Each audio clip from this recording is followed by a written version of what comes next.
Hi, I'm Lisa. Welcome to Wellthy Living Conversations.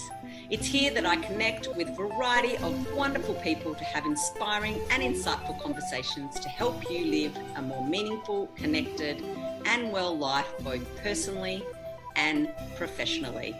So with so many people succumbing to anxiety and fear at the moment, many are feeling hopeless and finding it really hard to feel optimistic. But we all know that we need to focus on hope and optimism for future well-being of ourselves, the younger generations, and of our planet. So to promote solutions that focus on fun, make sense of life, and taming our toxic load so we can master our body and our mind and create a culture of wellness, I'm joined by special guest, Dr. Marc Cohen. Hello, it's great to be back. Oh, sorry. Yeah. That's okay. Welcome, Marc. And I'll just tell everyone a little bit about you before I bring you in completely. But Dr. Marc is a medical doctor. He's a university professor, author, poet, entrepreneur, wellness trailblazer, and perpetual student. In anticipation of a long-awaited crash in modern civilization, Dr. Marc has spent more than 4 decades studying medicine and researching wellness. He spent more than half of his 30-year medical career as a professor and got the chance to scour the research literature and perform laboratory studies, clinical trials, systematic reviews, and epidemiological research in an effort to understand how to live and be well. During this time, Marc published more than 100 scientific papers and lectured at esteemed universities and conferences all around the world. So welcome, Marc. Hey, Lisa, great to be back with you. Yeah, absolutely. Such a pleasure to have you to join me today on the Wellthy Living podcast. So before we get into ways to live well and talk about things that people can do and bring into their everyday life, I was wondering if you could just tell me a little bit, and the listeners, a little bit about your journey and why you chose to originally study medicine and how you ended up in the world of wellness and health promotion. Well, yeah, I think I've had a very strategic life. When I was about 8 years old, I read The Limits to Growth, which was a sort of doom and gloom prediction that said around 2020, the whole world, Western civilization was going to collapse. This was in like 1974. Just after I was born. Yeah, so yeah, I was, ready to take that in. And I realized in my lifetime, the whole world's going to collapse. And I thought, how can I, be resilient against that? How can I mitigate against that? And then, I've always loved studying, learning. And at the end of my VC, I thought, okay, if I study medicine, that's going to teach me how to be well. And I want to know how I can be well. So it's for selfish reasons. I want to know how I can live the most happy, fulfilling, fun life. And I thought medicine would teach me that. And then I started studying Western medicine and realized I learned a lot about illness, but not much about wellness. And ended up having this very convoluted academic journey where I took a year off. I did an honours degree in physiology and psychology. And I actually wanted to study pleasure at that time, and they wouldn't let me. They said, no, pleasure is frivolous. This is way before positive psychology, like 1984, 85. So they let me study pain. So I did an honours degree on pain, came across acupuncture and endorphins and the whole Chinese medicine approach, and thought, wow, that's a really good approach, but it's in Chinese. I want to understand that more.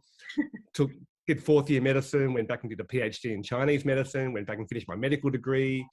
Then in the early 1990s, came across yoga and meditation and lifestyle and health retreats, and realized, wow, this is fun. And festivals and, grassroots, permaculture movements.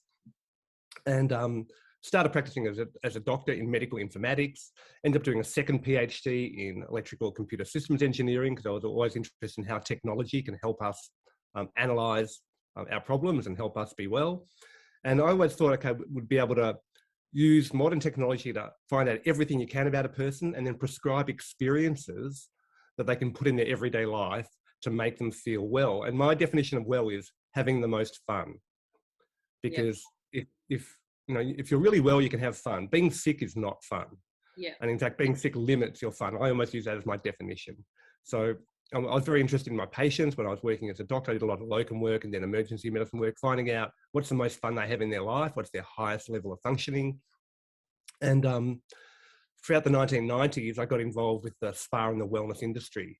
And I've had incredible mentors throughout my life. And we could do a whole, I think I've done other podcasts in the past talking, spending an hour and a half just talking about my journey. But I've had incredible mentors and got involved in the spa and the wellness industry.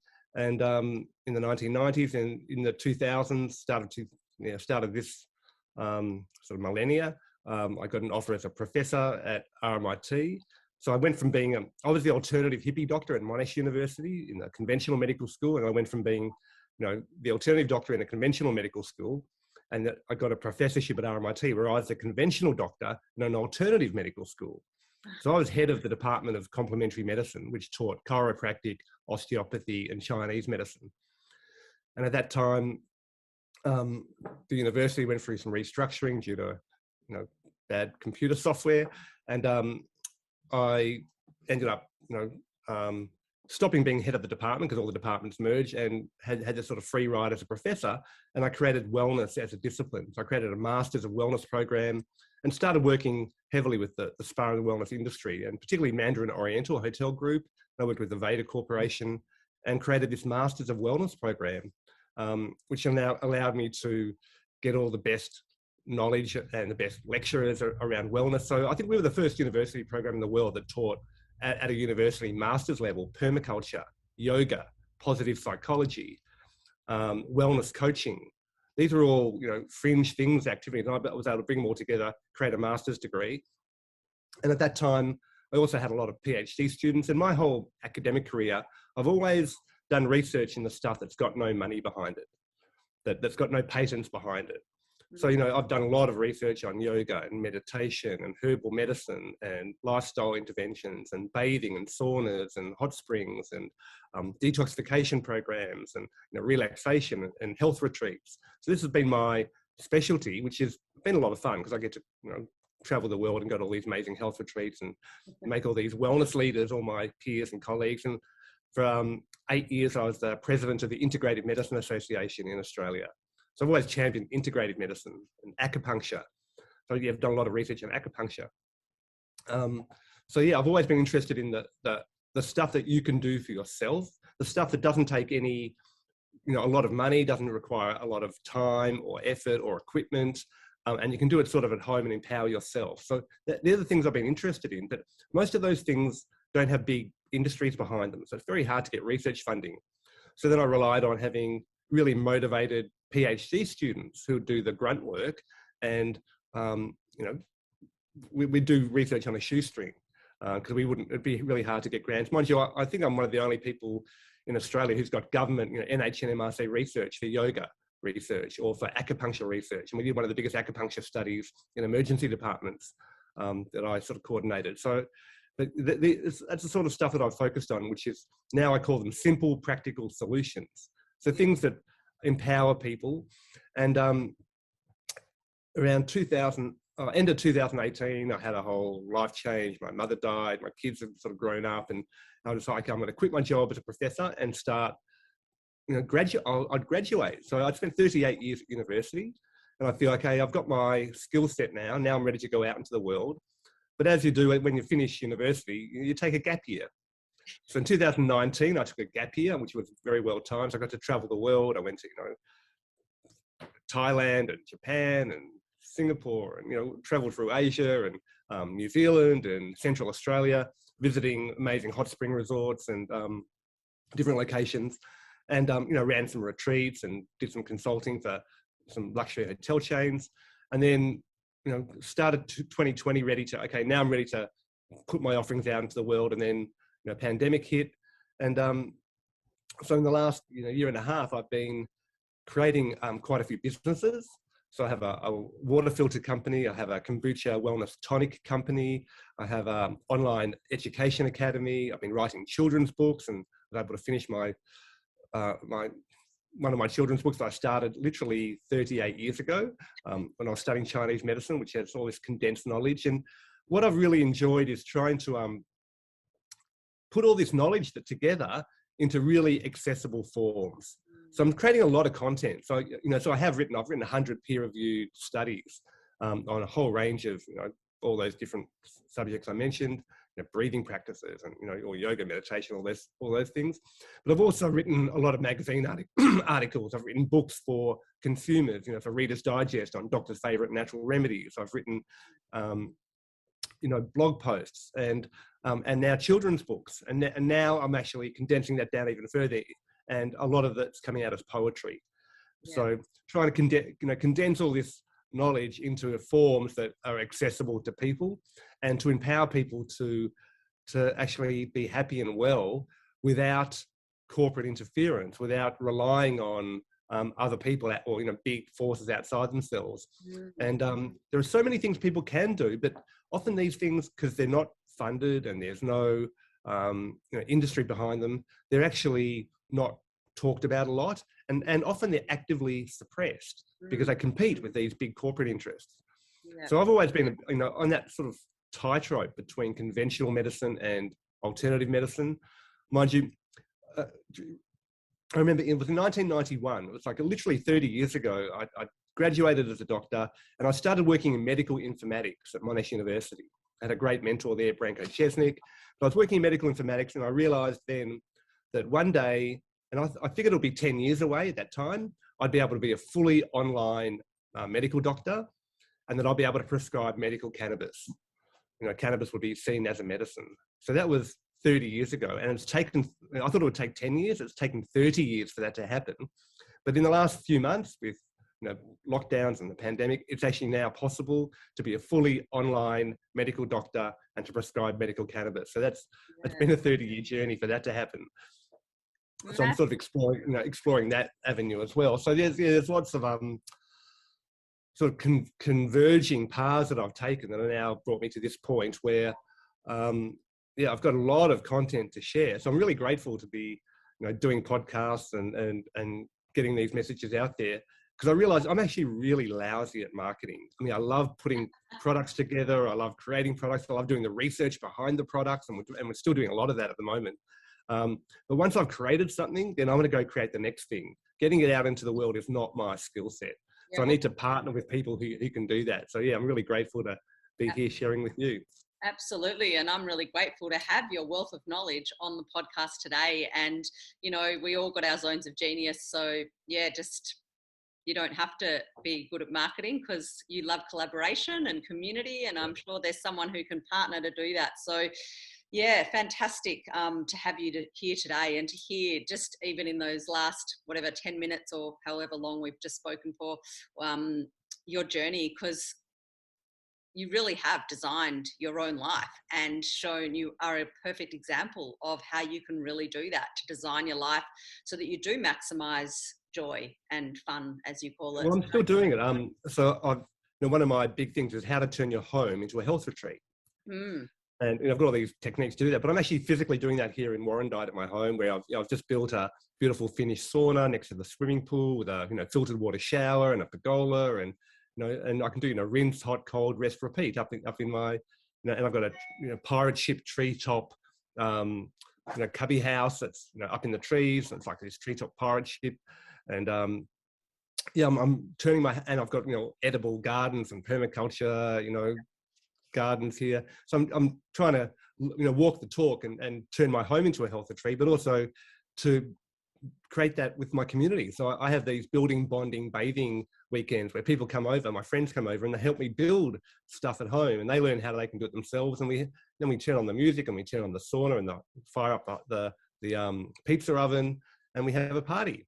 But it's a constructive party. So even the process of creating it is creating community, and it's a joyful experience. It's not like I've just paid. I do pay some tradies and get the skilled labour, but it's a very different exchange when you've got your friends actually building a communal space, and then they can come and enjoy and remember when we built that 5 years ago, and now they've invested their own energy. And when you work together with people, you create a bond that you don't get when you're just sort of socializing, when you're actually working on a project and you've created something. So I really enjoy that. Absolutely. That's like the working bees that you often do when you're in primary school at the local school and stuff like that. But I think, we've a lot of our modern society, especially in the Western world, we've lost that that idea. We outsource and outservice a lot of things, as opposed to go, hey, everyone come over, can everyone help me, I'm making my garden, and really actually do work and be in your own home. So yeah, I agree, there's so many benefits of that, and just the idea of, you know, the research that has been done of when you actually contribute and help somebody, that does for your own health positively as well. So there's so many great things there. And, you know, I love that you're just such a wealth of knowledge and integrate the worlds of both Western medicine and more alternative medicine, but you back it up with so much research. So yeah, it's amazing. And I'd love to now, I suppose, as you talk about, you like to take the simple, practical solutions that people can put into their everyday life. So let's talk a little bit more about that. And Sure. I think one of the best places to start is an area where you have done a lot of research, and that's water. Because in a recent lecture you gave, I heard, I've seen you give on World Water Day, you said that water is the solution. And I want to Yeah. know what you mean by that. I mean that literally and figuratively in every way. So, I mean, water obviously is a solution. You know, it's a it dissolves solutes. But whatever the world's problems are, whatever your problems are, water is the solution. And if you're looking at, you know, how do we make everyone well on Earth? And one of my, you know, my long-term goals is how do we realize worldwide wellness? Because one of my revelations, I went into medicine because I was selfish. I wanted to be well, and I wanted to learn it for me. And throughout my own growth as a human being, I realized I can't be well unless everybody's well. Yeah. There's no point in me being happy and well and rich and all of that if I'm in my own little isolated, gated community or in my own house. You know, I need to be, for me to be well, the whole world has to be well. So how do we do that? Well, the simplest, the cheapest, and the most effective health intervention on Earth is clean water. You know, we can't have global health unless everybody has access to clean water. I mean, you can have global health without vaccines, you can have global health without pharmaceuticals, but you can't have global health without clean water. It's the simplest, the cheapest, and the most effective health intervention on Earth. So that's at a global, you know, population level, but it's also true as an individual. I'm a big fan of Bill Mollison and permaculture. And Bill Mollison would say that if you get the basic things right, other things can go right by themselves. But if you get the basic things wrong, it's really hard to play catch up. Yeah. And, you know, water is the most basic thing for our health. In fact, you know, we're 2/3 water by volume or by mass. In fact, we're more than that when we're an infant, and as we get older, we dry. And literally, you know, dying is drying. Throughout our lives, we dry out. So by the time we're old, you know, we're maybe, you know, 60 or 50% water. The water is literally what we're made from. But so 2/3 by volume or by mass. But if you count the molecules in your body, you're 99.9% water molecules.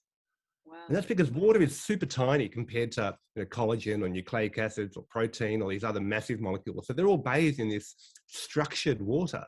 So water is literally the infrastructure for our body, and it's the container of our consciousness. And water is the most mysterious, wonderful, incredible substance in the universe. And, you know, we could talk for hours and hours just about water. There are 72 scientific anomalies that science just does not understand about water. Yep. And the more we understand about water, the more we'll understand about ourselves and the climate and life itself. So water is the most amazing substance. And then I realized that, you know, how do I have good water at home? And what is good water? And what is healthy water? Yeah. And I'm really fortunate. I got to travel the world and speak at amazing conferences all over the world. And a couple of years in a row, I think 3 years in a row, I spoke at the Uplift conference up in Byron Bay. And I got to hang out quite a lot with Grandma Agnes Baker Pilgrim. And she was the chairwoman of the International Council of 13 Indigenous Grandmothers. Wow. So she was like holding the Indigenous, she's passed now. She was 95 when I met, you know, she's 93 when I met her. But she held Indigenous wisdom, and she would say she speaks for water. We are all water babies. We have to give thanks to water. And virtually all Indigenous wisdom says you want to hold your water sources sacred. You want to have a good feeling about where your water comes from. You want to give thanks to where your water comes from, and you want to respect it and hold it sacred.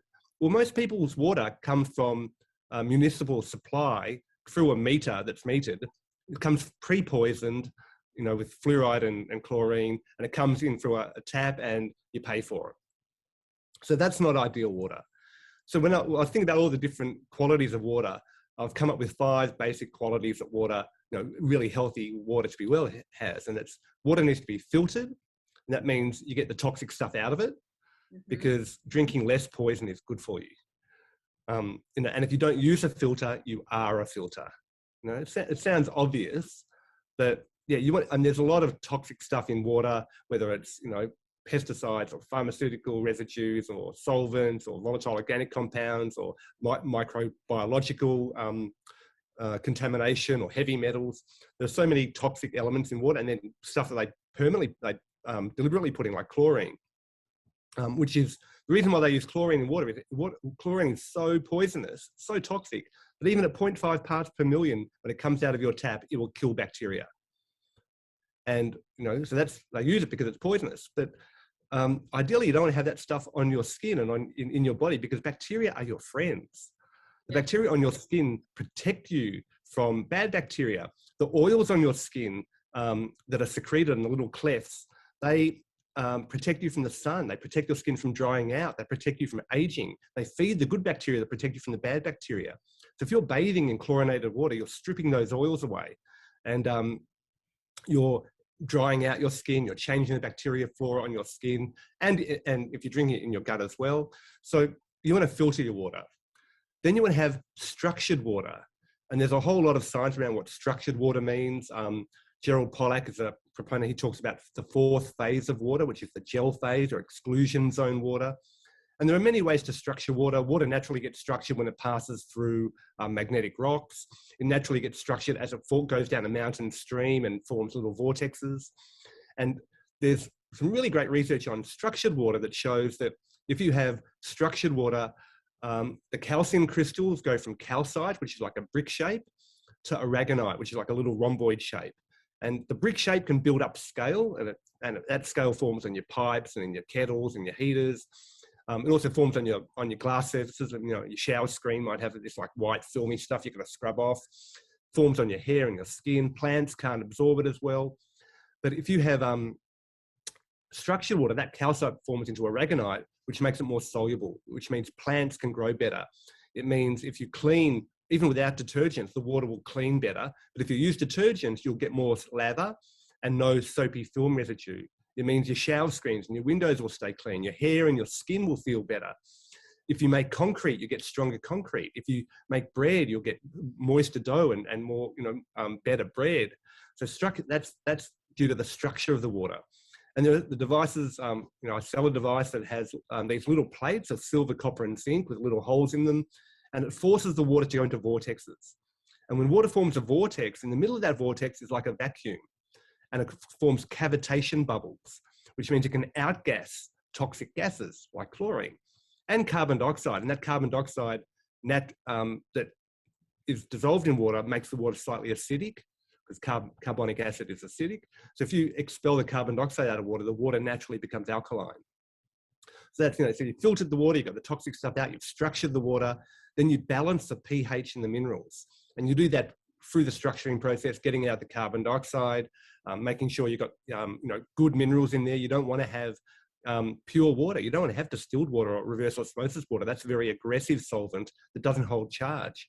You want to have minerals in your water that holds a charge, that is alive and mineralized. Then you want the water to be blessed. And that means you want to have positive intention. You want to have a good feeling about it. And, you know, Masaru Emoto did all his wonderful water crystal things, you know, writing "I love you" on water, or giving thanks to water and showing the beautiful crystals. So, I mean, in my filters, I have this design which has all the different forms of water. So it looks like a droplet and a water crystal and bubbles and flow forms.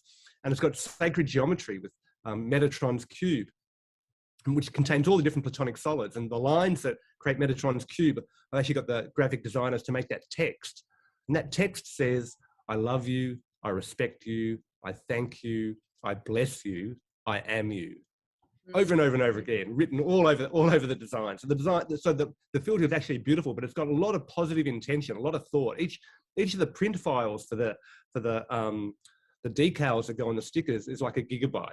So it took a lot of work to just, and they're beautiful colors. So the filters look beautiful. And then water wants to be free. Like water doesn't want to be a commodity. So you don't want to pay for it. If you're paying for water, it's not beautiful. It's a commodity. But also water wants to be free flowing. Anytime you have water in a bottle or a tank, or it's stagnant, it gets held, it loses its vitality. So water in nature wants to be free flowing. So, I mean, I sell my company, beautifulwater.co, has filters that are, they're not just filters, they create filtered, structured, balanced, blessed, and free flowing water. But you can do that at home by yourself. And there are all these techniques to do that, to filter water and to structure water and balance, bless, and have water free flowing. And I've actually got in my academy, the Extreme Wellness Academy, I have a course created by this amazing woman, Isabel Friend, and she's got a great website called waterislife.love. But we created a course together called The Wonders of Water. And it goes through all the different types of water, spring water, tap water, reverse osmosis water, distilled water, etc. And then it goes through all the different ways you can do at home, or the ways you can filter, structure, balance, bless water, and how water can be free flowing in your life. So water is the basics. And whatever health condition you've got, if you upgrade your water, you upgrade the infrastructure for your body. So that's the fundamentals for any sort of positive health. And it feels great to be able to drink from your bath, drink from the shower, Except if you've been sitting in it and you put all your dirt from your body into it before. Well, there's a protocol that I use, which is a rinse, hot, cold, rest, repeat. So you rinse off all the dirt off first, and then you do hot. And if you're doing hot in a bath, it's fine to drink your bath water. And then you do cold and rest, and we can talk about the extreme bathing. We'll talk about that after. Can I just stop you for a second? When you talked about the toxins part of the water, and you talked about fluoride and you talked about chlorine, there's a lot of, I suppose, I don't want to call it misinformation, just different information out there, whereby there'll be people who say that as body, we need fluoride, we need it for our teeth. Or there are people who say, okay, it might have a bit of chlorine, but we have our own filtration system. Like you said, you become the filter, but we've got our liver. So people will say, well, that's our place to detoxify, things that come into our body, and we don't need, toxic. So they did some research in the late 1990s. And it was great research where they were looking at chlorine and the toxic byproducts, so disinfection byproducts. So there's chloroform and trihalomethanes. And they got people to drink chlorinated water. I think it was about 1 litre. And they got people to have a bath, and they wore this sort of plastic wetsuit so the water wouldn't touch their skin. They just got to breathe the bath air. And they got to have the same people had another bath where the water touched their skin, but they got to breathe fresh air. So, and then they took blood and they looked at these toxic byproducts in the blood. So they're able to compare drinking, ingestion, dermal absorption, and inhalation. Yep. And what they found was if you drink chlorinated water, none of these toxic byproducts end up in your blood. And that's because your liver filters them out. Now, that's a really toxic hit for your liver. And, we can talk about fatty liver and liver problems and cirrhosis, so your liver, takes a toxic hit, but it protected, it was the filter, just as you say, and it protected all your other organs. But when you bathed in water, and whether it was breathing it or just having the water touch your skin, you got this massive influx of these toxic products straight into your blood, because it absorbs through your skin or through your lungs, straight into your circulation, and all of your organs take this toxic hit. And that was, it's really basic research. So, and you think about, a lot of people try and filter their drinking water, but they don't realize, okay, you might drink 1 or 2 litres, a day. But in terms of the water that you come in contact with, you might come in contact with, 100, 200 litres of water in your shower or your bath. And in your shower and your bath, generally you heat the water. And once water's over about 25 degrees, it starts to outgas all these volatile toxic compounds, which are chlorine, chloroform, and all the trihalomethanes and disinfection byproducts. So, it's probably more important to filter your bathing water than it is to filter your drinking water.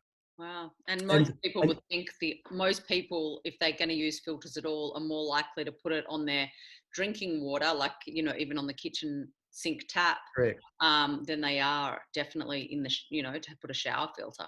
Yeah, and I mean, the research is fairly new. I mean, when they started using chlorine in, you know, municipal water, it was after the First World War, and they were worried about typhoid and cholera and big public health outbreaks, epidemics. But at that time, we didn't realize bacteria are our friends. And in fact, when I started studying medicine, you know, 30 years ago, we were taught that your skin has a surface area of 1.8 square meters. Yeah. So that's about the size of a single bed. You know, if you skin someone and lay out their skin, it was about that size. And you use that for burns calculations and various things. But it was only about a year and a half ago, there was an article in Nature where they reevaluated that. And they said, well, you know, your skin's got, you know, that sort of surface area, but you've got about 2 to 4 million sweat glands and hair follicles. And every time you have a sweat gland and a hair follicle, the skin dips down and then comes back up. And if you count that surface area, the skin has a surface area of about 30 square meters. And your skin is actually the biggest area that you come in contact with bacteria from the outside world, from the environment. And these, you know, sebaceous glands, that's where you have these oils that protect your skin from the sun, from drying out, from damage, from other bacteria. And you've also got these antigen presenting cells in the bottom of these clefts. So when you touch, you know, the environment, if you come across a new bacteria or a virus, it gets presented to your immune system through your skin. And there's a lot of research now on the microbiome in your gut, that for bacteria to get into your gut, it has to bypass, it has to go through your eyes, your nose, your mouth, your senses, you know, to eat it. You know, there's a lot of discernment about what you eat. But in terms of just interacting with the environment, your skin is the first line of defense. So you want to support that. And if you're stripping away those oils with chlorine, you know, oxidizing them, then you're drying out your skin, you're changing the whole bacterial flora of your skin. And it takes about 3 to 4 weeks, just like when you change your gut microbiome. If you start bathing in really good water, like, let's say you go on holidays and you go to a farm and you're on tank water, so there's no chlorine. After about 3 to 4 weeks, the bacteria on your skin change, the oils on your skin change, and you start to, wow, my skin feels really soft, wow, my hair feels really good. You actually can notice that difference, but it takes quite a while. And most people have actually never experienced that. They haven't spent enough time with good quality water to actually appreciate the difference. But when you do appreciate the difference, you don't want to go backwards. Yeah. You actually realize how powerful good water is, just for how you're feeling, but also for beauty, for health, for just the way you feel and the enjoyment of life. You know, it's fun to have really clean water. And one of my greatest joys is I love finding beautiful sources of water in nature, and finding places where I can, dive into a river or a seep hole or a lake or a dam, go underwater deep and drink. Oh. And there aren't many places where you can do that. So you're sort of reproducing the being in the womb when you're totally surrounded in water and you're drinking. But most water sources, you can't do that. You can't do that in swimming pools that are chlorinated. And it's a rare thing to do, but when you can do it, it's quite profound. And most people have never done it. Yeah. That's just my little sort of quirk that I like to do. But yeah, so having great water, and I've got trying to condense all this knowledge, and I have this recipe for wellness. And the recipe for wellness starts with bathe in beautiful water. Yeah. So the recipe for wellness is a very short poem. It's bathe in beautiful water, prepare delicious food, make the most of every breath, dance through every mood, tend the soil beneath your feet, embrace sunshine from above, share your gifts with all the world, and fill your life with love. Yeah, beautiful. And it is so simple, isn't it? And, So people want to, I think that for a lot of people, when something sounds more complicated, it feels more believable. But when something sounds so simple, people question its validity. Yeah, well, it took me 30 years to make it so simple, but it's actually really complicated. So, you break down each of those sentences, you can, there's a whole course on each one, but it starts with bathe in beautiful water. which is the basic. So, and when you get, so if you get the basic things right, well, then your bacteria are good, you know, you're feeling good, you're well hydrated. If you get that wrong, then no matter how many moisturizers and hydration lotions and cleansers you use, you're not going to do, you know, you're going to spend a fortune on cosmetics, which they love you to do, but you're not going to get the same effect as you do by really quality water. Yeah. Quality water is the best hydration, moisturizer, and cleanser. Absolutely. And I mean, it's the same as like if you just think more structurally about a house, you know, if you don't get the core foundations right, everything that sits on top of it is going to be wrong and collapse. Well, actually, one of the most important things in a house is water management. So one of my PhD students, and she's just about to finish her PhD, is Nicole Bilsma. And she's this amazing dynamo of a woman. She created the building biology industry in Australia. So she's, you know, has a college for the last 20 years on building biology and training people to go into your house and look for mold and electromagnetic fields and do, you know, DNA analysis and you know, home health hazard assessments. But one of the things about mold is if you've got condensation, if you've got, you know, humidity problems, if you've got water leaks, if you've got drainage problems, gutter problems, if you're not managing the water that goes through your house can actually be a threat to your life and be really toxic. And the only way to get rid of mold is to get rid of the source of water. And, you know, you know, there's so many different sources. So to be able to do that, you have to be an expert on drainage and guttering and, you know, humidity and airflow and, you know, leakage and, you know, different pipes and how they, you know, condensation, in having cold surfaces near warm surfaces. And, well, you know, it gets really complicated, but the principle is simple. You want to have humidity between 40 and 60%, and you don't want to have any liquid water sitting around for more than 48 hours. If liquid water sits around for 48 hours, it will grow mold. And no matter how many sprays you use to get rid of the mold, it won't work unless you get rid of the source of water. So even in your house, managing the water is one of the most important things you do for your health. Wow, amazing. So much. I mean, like you said, you could speak for hours on the topic of water, and you've got some great resources and more coming. So I'll definitely put all of those on the show notes for if people do want to learn more about water. And as well, I'll put the links to some of the products that you've got for helping us have beautiful water, both drinking and bathing in. So I'll definitely include those. It's really interesting because with the whole water, I mean, because water is life. Water holds life. But humans, we live in this sort of zone in between viruses and mold. So if it's too humid and wet, we get mold. If it's too cold and dry, we get viruses. So, you know, that's the sort of sweet spot. So you want your house to be between 40 and 60% humidity. If it's above that, you'll get mold. If it's below that, your airways will dry out and you'll be prone to viral infection. So yeah, just managing how to manage that in your home is actually a really big factor. And then it gets into the temperature, because hot air will hold more water than cold air. And there are different, you know, depending on the seasons and how you can you know, dehumidify in the summer and add humidity to the air in winter.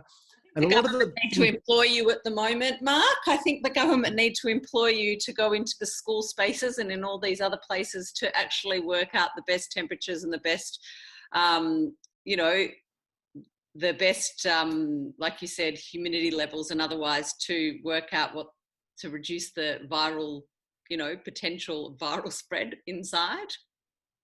Well, I mean, it's not a difficult thing to do, actually. I mean, if you get the temperature right, then you don't get, not only don't you get viral spread, but you actually enhance your own immunity. I mean, we talked about the skin as your first line of defense and your first contact with bacteria.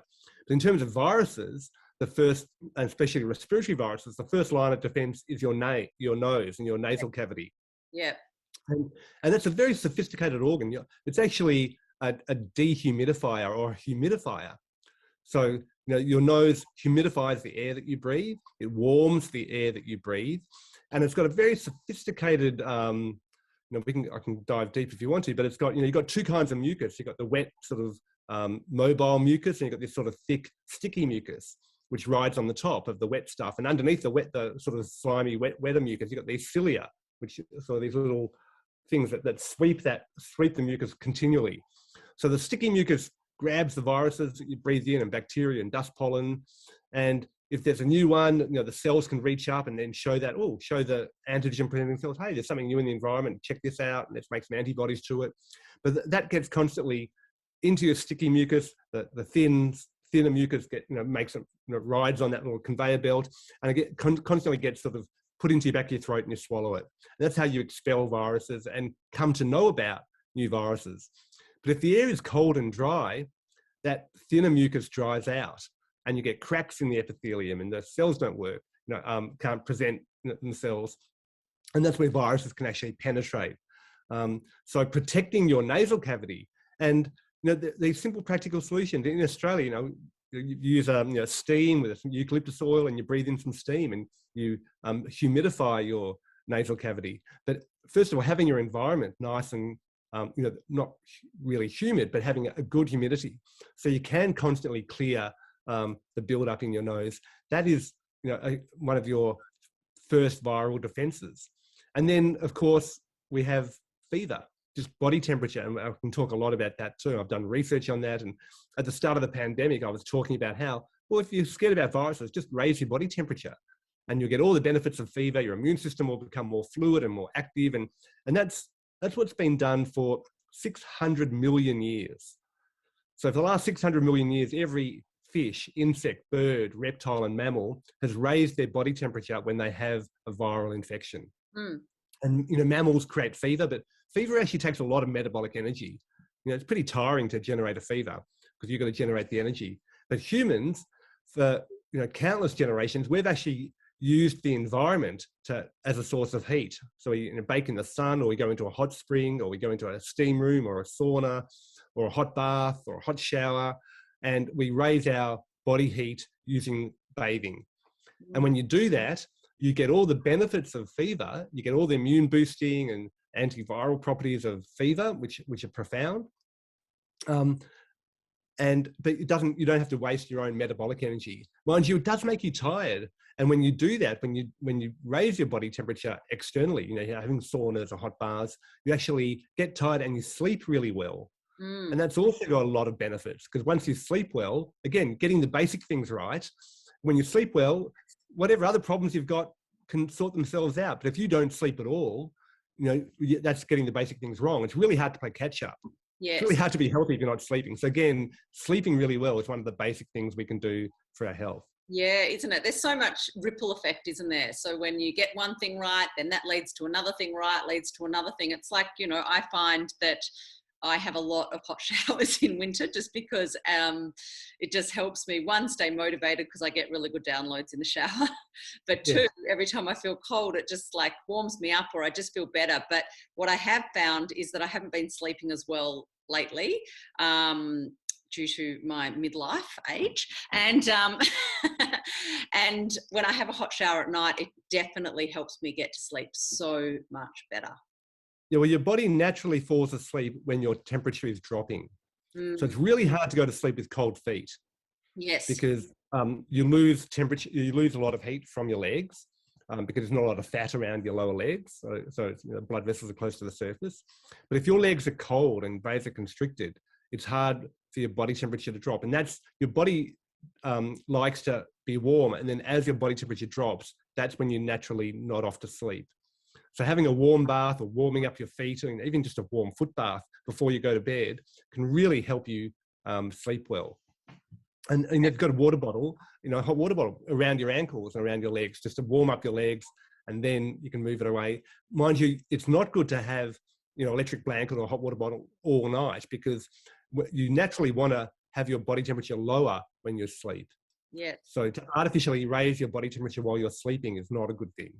But before you go to bed, nice to get warm. And then as your body temperature drops, you'll naturally fall asleep and have a good night's sleep. Yeah, great tip. And, that's something so easy that people can really do and put into their life so easily, even just with a hot water bottle. So, yeah, that's great. They're really, really good tips. So I suppose there were a few more things I was going to ask about water, but we'll leave the water there. Actually, I'll just give you one more tip with water. Yeah. I mean, if you can't afford a whole house water filter, which, they're expensive, even though it's a great investment. If you've got a bathtub, one of the things you can do is fill up the bath with really hot water, turn the fan on, and wait 20 minutes. And in that 20 minutes, the chlorine will outgas because the water's hot.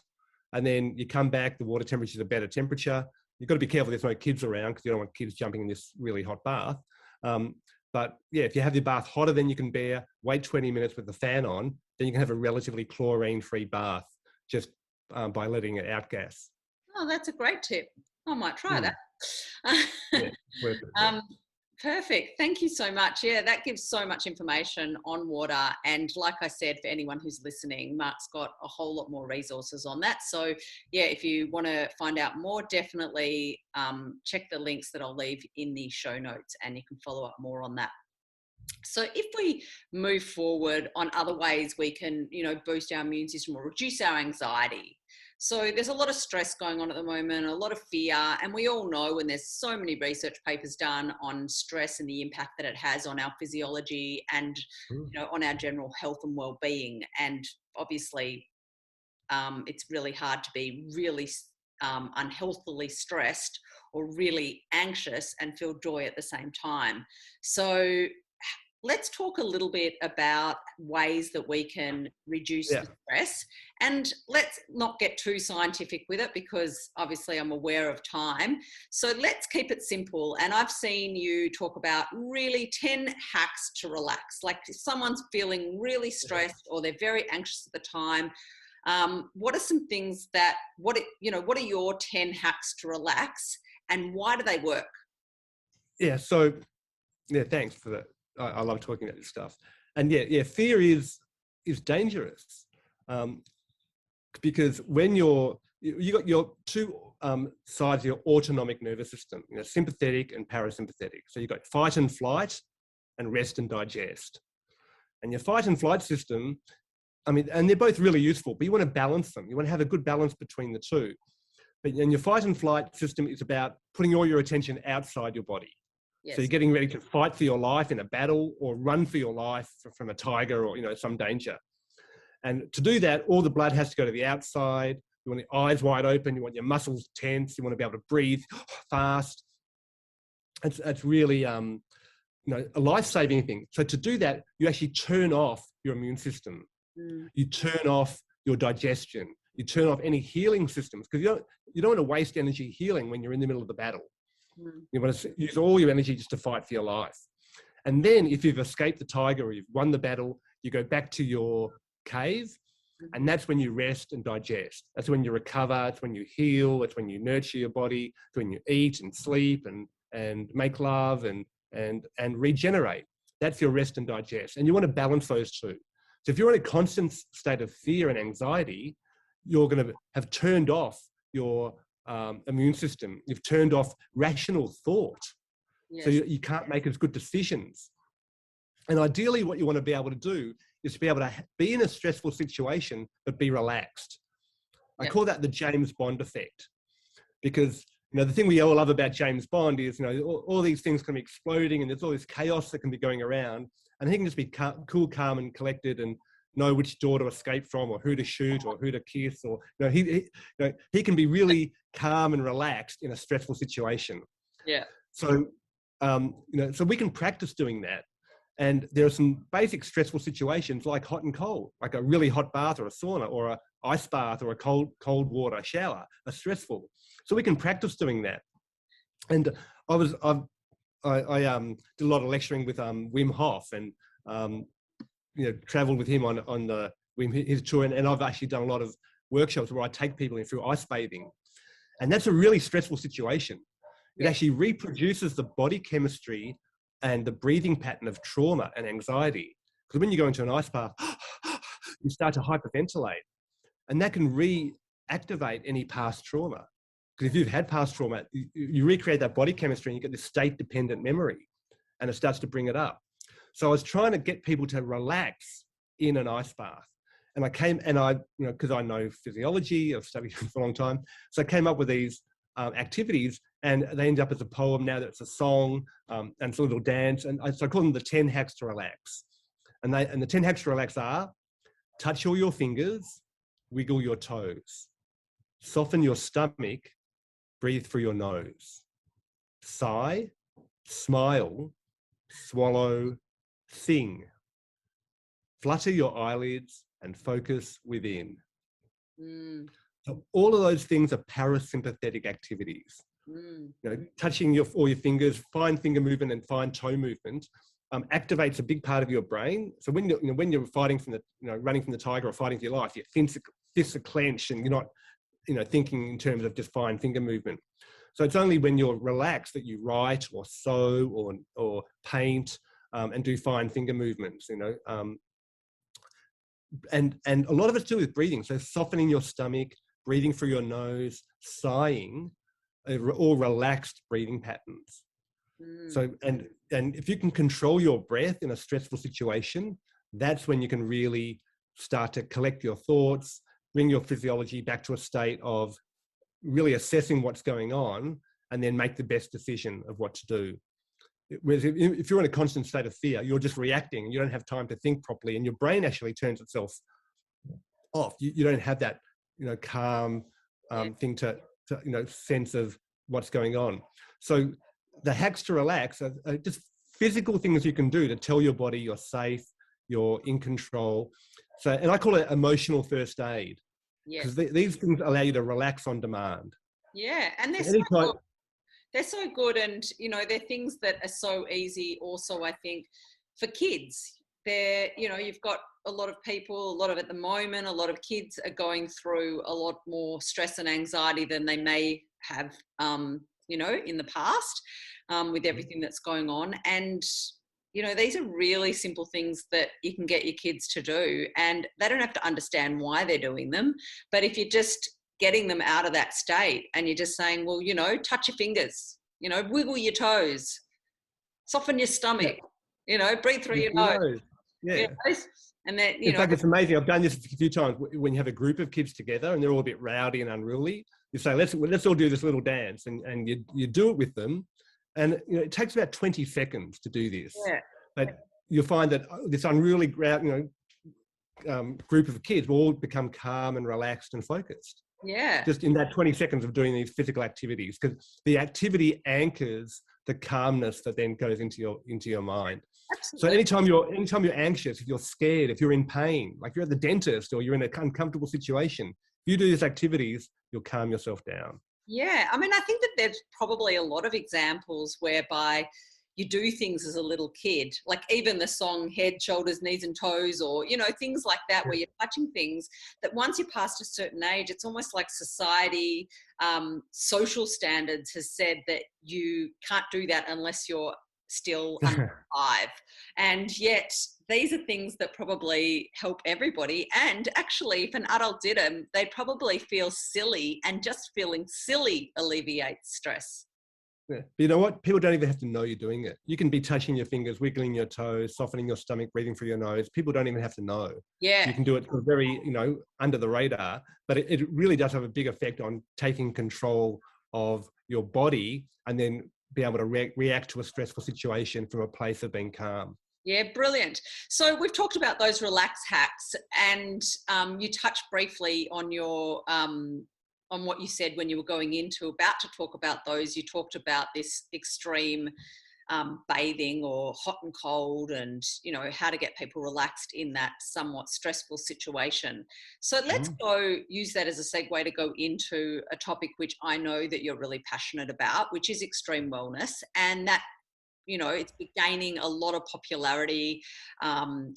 It's being seen to provide both physiological and psychological benefits.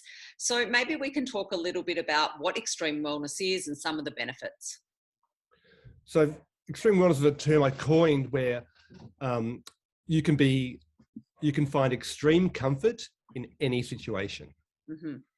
So how do you get that James Bond effect? How do you go into a really stressful situation and be comfortable and relaxed and calm? Mm-hmm. And there are 5 basic elements that you have to interact with as a living being, and they are water, glucose, oxygen, temperature, and carbon dioxide. So they're the 5 elements of the respiration equation or photosynthesis equation in basic biology. Mm-hmm. And those things are very well controlled in our body. We want to have homeostasis of water and glucose and oxygen, temperature, carbon dioxide. But we can change our relationship to them by changing our external environment. And our systems of elimination are designed to manage them. So we have our bladder, our bowels, our breath, our body, and our brain to control these 5 things. And we can go to the extremes of water. We can go to dehydration or overhydration. We can go to the extremes of glucose. We can fast or we can feast.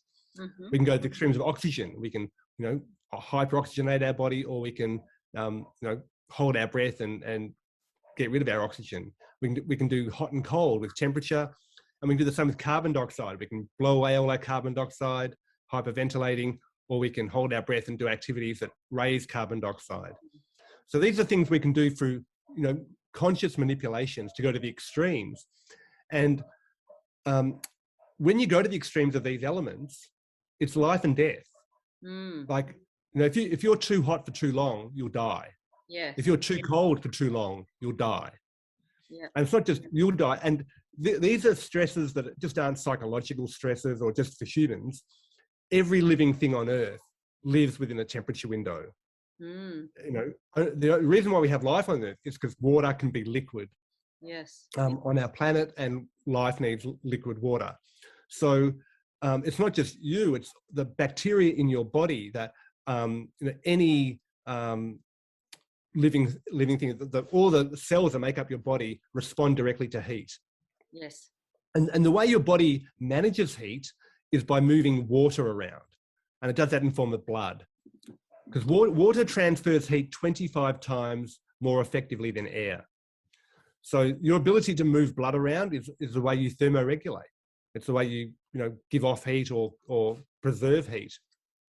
And by changing the external temperature, you can visit the extremes of temperature, but also you can find that bliss point in the middle. And you can practice coming back into homeostasis. Because somewhere between extremely hot and extremely cold is balance. It's thermal homeostasis. And that's blissful. Yes. So practicing being blissful is really powerful as a health practice. But how do you know you've gone to the extremes of hot and cold? Well, and it's dangerous to do that because, as I say, those extremes might kill you. Yeah. So you need to use comfort as your guide, and you want to visit the edge of your comfort zone. You don't want to go beyond it. Yeah. And you want to be comfortably uncomfortable. You don't want to be uncomfortably uncomfortable. So, if you're in a sauna or a hot bath for too long, there's a point where, you might be a bit, relaxed, you might be chatting, you might be reading. There's a point when you start to get really hot where your body says, hey, it's time to get out of here. Your body starts talking to your brain and says, hey, let's move. It's, this is getting dangerous. It's getting uncomfortable. It's sort of like doing a yoga stretch. You can keep on stretching and you get to a point where you've stretched so far, your body says, hey, hold it. Let's not go any further. We're going to hurt ourselves. But when you get to that point, if you just focus and breathe, you can be at that point comfortably, but you need to focus and breathe. You need to control your breath. And if you go further, what happens is you start to catch your breath. You start to hold your breath. And that's when you've gone beyond your comfort zone. So visiting hot or cold and being able to breathe comfortably is a really powerful practice. And what happens when you visit the edge of your comfort zone, it naturally expands by itself. You don't have to push through the pain and push through to make your resilience wider. Like, if you're trying to do the splits or, do a big stretch, you're not going to improve your flexibility by forcing your muscles and ligaments, to go where they don't want to go. But if you just visit the edge of your stretch every day, you'll find after a week or a month or, a few months, you'll expand. You'll be able to go further than you could without ever having to go through some pain barrier and force it. And if you do force it, you'll pull a muscle and you'll restrict your flexibility rather than expand it. It's the same with your physiology. You can visit the edge of your comfort zone. You can practice being comfortably uncomfortable in hot or in cold. And it actually works well if you mix the two. And that's a really powerful way to give you a full body exercise, but being relaxed while you do it. So when you're in the heat, for example, all your blood vessels will open up on the outside to expel the heat because you use blood to manage thermoregulation, which means you're flushing the outside of your body and the muscles with blood, but they're not actively working. So they're not making new metabolic waste products. You know, they're not making lactic acid. They're relaxed, but they're getting flushed with blood. So that means any, you know, organic acids and other metabolic waste products that are hanging around, they can get flushed away. And then if you go into the cold, all those blood vessels will contract and will force that warm blood into your core. And that preserves heat. So it keeps your core organs warm. But also what it does, your core organs, it sends all that blood through your liver and your kidneys. So all those metabolic waste products you've picked up get flushed and filtered through your liver and your kidneys. So this is a way of detoxifying your body. And as well as that, you're exercising all your blood vessels. So you have about 100,000 kilometers of blood vessels in your body, all lined by smooth muscle. And that muscle is not normally under your control. And we know the vascular disease is one of the biggest killers in the modern world. Heart attack and stroke, etc. So if you can, you know, exercise your whole vascular system, open up your blood vessels, show them how to relax, and then squeeze your blood vessels tight and make them contract. You can do that through hot and cold. And it's an exercise for your vascular system. You're flushing out metabolic waste products and you're expanding your resilience zone. And especially when you go back into the cold, you're also calming your mind and practicing. First of all, going into the cold water, you're practicing doing something that's not that comfortable. Yes. So even just the act of going into cold water, you're overcoming this procrastination hurdle. Because, you know, no one really wants to go into an ice bath. No. You know, it's not like a fun thing to do. Not even an ice bath. No one really wants to go into any water that's not very... Or a cold shower, yeah.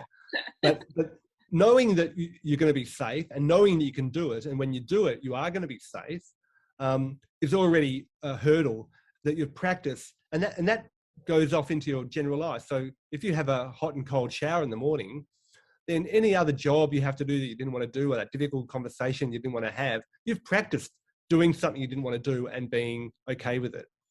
So that's a really great psychological benefit. So you've exercised your willpower, and you've known that you have the power to do things you didn't want to do, and you're going to be safe and you're going to be fine and it's okay. So that's a really powerful psychological thing, as well as physiologically. You've exercised your muscles, you've given all your skin a big flush, so you've provided nutrients to all your skin, and all the blood vessels in your skin have been opened up, and you've flushed out the products and you've contracted all those blood vessels, so your organs have had a good flush. So these are really powerful practices you can do really simply at home in the privacy of your own shower, with no equipment, no money, no special training. However, when I say no special training, most people don't do it because they have never been taught to do it. And again, I was teaching people to do this. When I first came, I was at Gwingana, the health retreat up in Queensland. I was teaching people to do hot and cold showers. And usually when I teach people, they say, oh, we hate cold showers. We can never do that. I often, and I've done this in, I used to do this in big conferences, and you get, how many people take cold showers? And usually it's about 8%. Just under 10% of people say, yeah, I have cold showers every morning. I've been doing it all my life. I love it. I don't get sick. It's great, fantastic. And the other 90% or 92% of people say, no, we don't do it. Can't handle it. We're not cold water people. So I was trying to work out a way of how do you have people who are scared of cold water and don't like it? How can you do it easily? Yes. So I came up with this another poem, but it's not, it's the cold water hokey pokey. It's also a dance and a song. Yes. And it's a way of enjoying a cold shower. So you start with a hot shower. You start in your comfort zone and have a nice warm shower, and then you turn the heat up. So it's uncomfortably hot, but it's comfortably, you're not going to burn yourself. It's just comfortably, uncomfortably hot. So you're feeling really flushed and a little bit, maybe even sweaty, even though the water's hot. And then you use your willpower, you turn off the hot water, you turn on the cold water, but you just wet your left foot. That's okay. You're really hot. So putting your left foot under cold water, oh yeah, I can do that. And when you say cold, Mark, when you say cold, yeah, like there's like lukewarm cold, yeah. And then there's a bit colder. I'm talking full cold. And it's up to, you can start with lukewarm cold, and then because your body will actually adapt really quickly. Yeah. So if you want to do this gradually, you can. But I recommend starting with just full cold. Yeah. They say below 15 degrees is really when you get that vasoconstriction. And it depends on, I mean, if you're up in Queensland or in Singapore or somewhere, the cold water tap's 23 degrees. It's not cold at all. Whereas if you're in Melbourne winter, it might be 8 or 10 degrees coming out of the tap. Or if you're in the Netherlands, 10 or 12, it depends where you are, cold water. But, as cold as you can make it. But if you're just wetting your left foot, it's sort of refreshing because your body's really hot. And then you can do your leg, and that's okay. And what that does, that constricts the blood vessels in your foot and your leg, and it sends that warm blood to your core. So you're still feeling really warm. And you can do your right foot and then your right leg. And yeah, that's okay. Because you're pushing more warm blood into your core. And you can do your left hand and then your arm. And that's all right. Because your core's warm, and your right hand and your arm. And then you keep breathing calmly. And that's really important, to just keep breathing calmly, and you smile to yourself, because that's what it's all about. Having that inner peace, that inner sense of joy. And then that's the first round. That's the first verse of the cold water hokey pokey, your arms and your legs.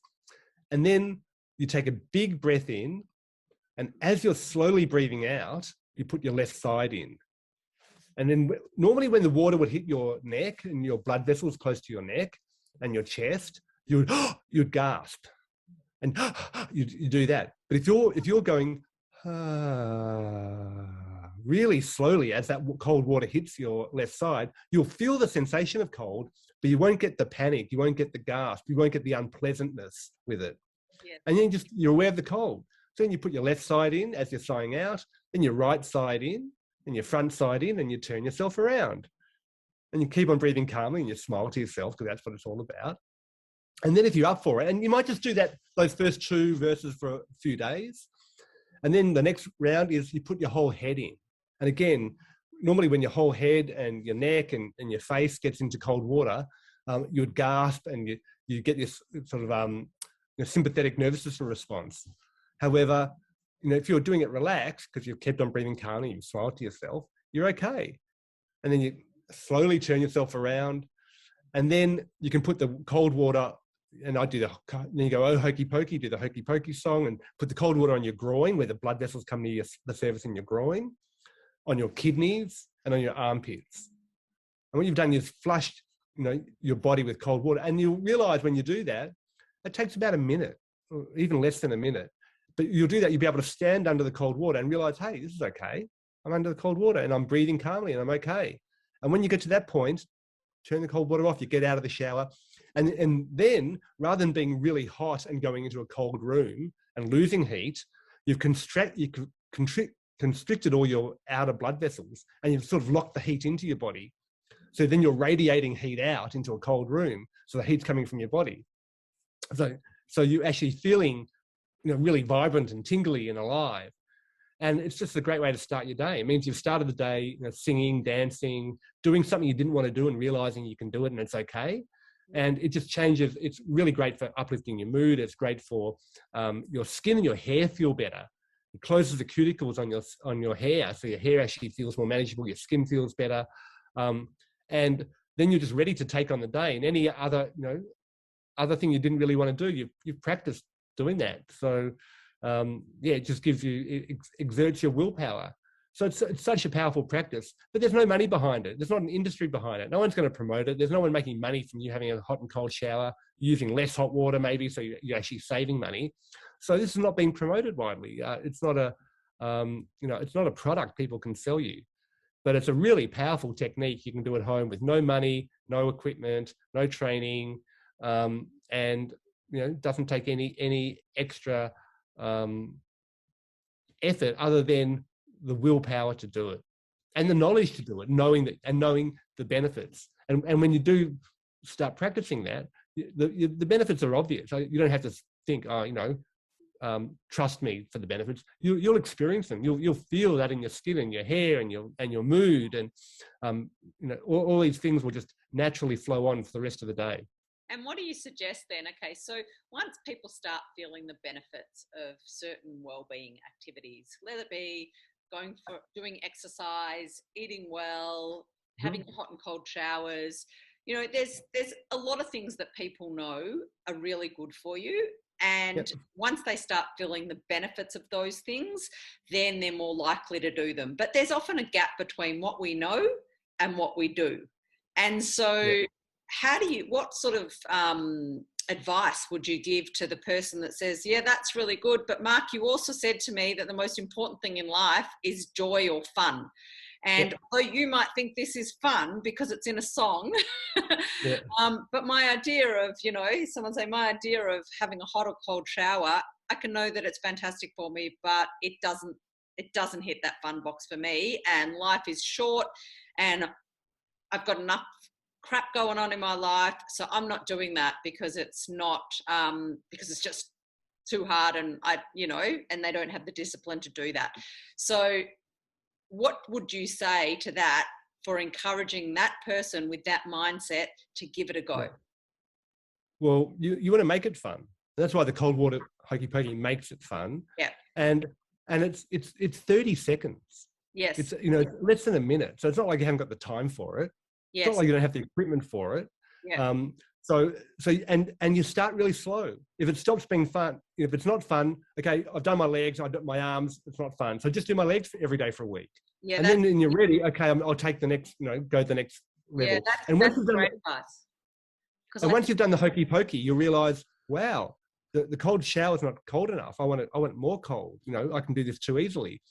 And then there's a whole nother practice where you do the full extreme bathing, which is where you go rinse, hot, cold, rest, repeat. And you do a few rounds. And for that, you do need a bit of equipment. You need either a hot bath that's really hot or a sauna or a steam room where you can actually sweat. I mean, you can also exercise to the point of sweating. And there's research on sauna bathing that shows if you do sauna bathing, this is done in Finland, where they naturally go into the cold after the sauna. So they do hot, then cold. If you do that 3 to 4 times a week, you've got less chance of dying from all causes. So it stops you dying, and it stops heart attack, stroke, Alzheimer's disease, respiratory viral infections, pneumonia. All of these things are prevented by sweating or doing sauna bathing 3 to 4 times a week. So every second day, or most days of the week, if you do this, it actually protects you from all these adverse health outcomes. And is that how do you do that? Steam rooms, are they different? Like, I know that they feel different. One's dry and one's wet. They are different. Are there one better than another? Whatever makes you sweat. Okay. So when the protocol is roughly rinse, hot, cold, rest, repeat. Now the heat could be a hot bath that's that you have to sit out of. It's so hot that you have to sit out of the bath for 5 minutes, or a sauna, or a steam room, or an infrared sauna. Yeah. Doesn't really matter what heat you're using, as long as it gets you to the point of sweating. You've had to turn on your thermoregulation. You've had to your heart has had to beat harder. You've had to vasodilate all your periphery. You've had to push sweat out of your body, and then there's a whole detoxification happens with sweating. So, how you use the heat, bath, sauna, infrared, that's less important than just having that heat. Yeah. And then doing the cold. And the cold, again, you're going into the cold. It could be an ice bath, it could be a cold pool, it could be a plunge pool, it could be a shower, it could just be cold air in winter. Very often I've got a bath here, and my bathroom has a door out to the outside. I've got a hammock outside. So very often I'll have a really hot bath, and it'll get so hot that I have to sit out for 5 minutes. I'll just go lie in the hammock in the middle of winter at night, where it's really cold, 5-10 degrees outside. But my body's giving off heat, and it's okay. And I get to the point where I'm actually a little bit cold, and then I go back into the hot bath. And doing a couple of rounds, you get tingles. You get in touch with your body. But it's really important when you do that to try and experience that bliss point in the middle, that point of balance. And so you need to rest. Rest is a really important part of it. So, and a lot of people, they'll do a sauna, they'll go in the sauna once and they'll shower off, and then they'll jump in their car and leave the gym or whatever, wherever it was. But if you can just spend however long you spent in the sauna, you want to spend at least that time resting and just letting your body come back into its own balance. And that is a really powerful exercise of experiencing balance in your body, because then that gives you the resilience for tackling the world. All your hormones come back into balance. Your stress hormones, your autonomic nervous system comes back into balance. Your thought processes come back into balance. It's a great time to meditate. It's a great time to just be still and actively do nothing. And there's, ancient wisdom says that the greatest movement comes from the stillest point. So if you can cultivate stillness within, that's the whole science of yoga is about to do these yoga asanas, get your body comfortable so you can sit still, so you can meditate, and then you can turn your mind off. And the whole aim of yoga is actually to form union between your body, your mind, and your breath, but just to be still.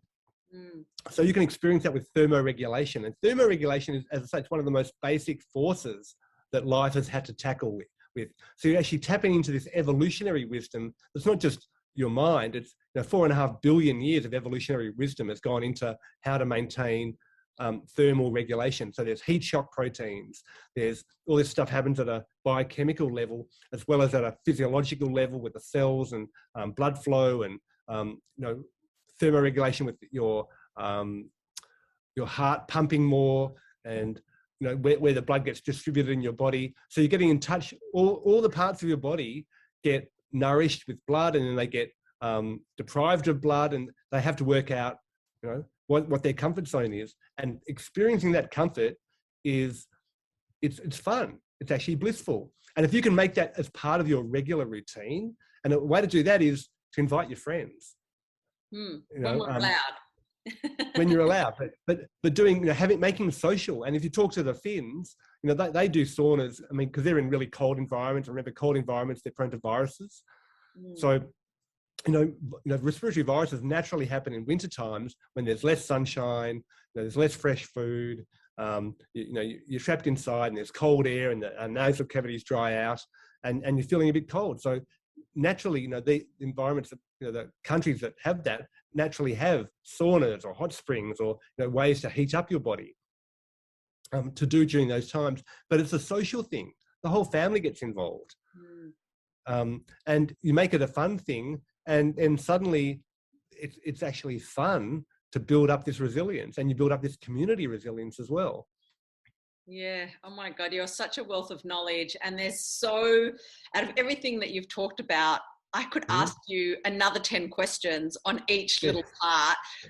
But I know that you are the busiest man at the moment, and you have so much to do, and you've already given us so much of your time. So I think it's probably best to think about winding up now. I think that for me, interestingly enough, like, I don't do a lot of extreme wellness.